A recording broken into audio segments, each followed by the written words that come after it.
Welcome everyone, and thank you for watching. I wanted to share this beautiful, delicious soybean paste steamed steak salmon with you. It's healthy and tasty.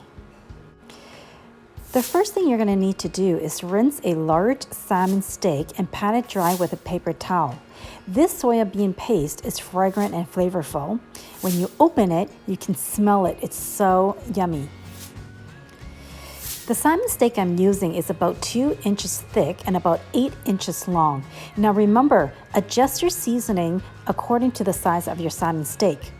For this size, because it's so big, we're going to be using 1 tablespoon of the soybean paste, and we're going to spread that onto the salmon steak. Sprinkle 1 teaspoon of sugar onto the salmon steak. Now that sugar is going to bring out the flavor of the soybean paste.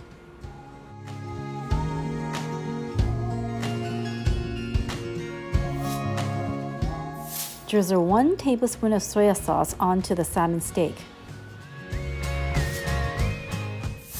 Bring the water to a boil and then turn it to low-medium and steam it for about 15 to 20 minutes. Now this will depend on how large your salmon steak is.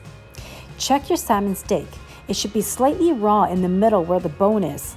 If you overcook the meat on the salmon, it will become rubbery and not juicy like mine.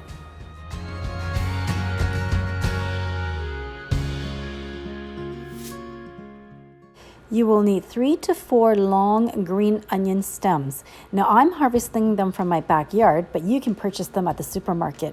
Rinse and cut the green onion into 1-inch pieces. Add 2 tablespoons of oil to the wok on high heat. Then add your green onion and saute for 5 seconds.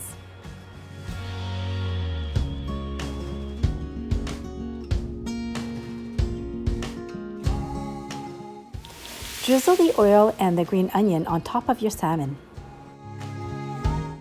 This is such an easy and quick, delicious recipe that you can make for dinner or lunch and serve it with a nice warm bowl of rice. Remember, when cooked perfectly, the salmon will be moist and juicy. If you overcook the salmon, it'll be dry and rubbery. I do hope you get a chance to try out this delicious recipe. Please remember to like, share, comment, and subscribe. Thank you for watching.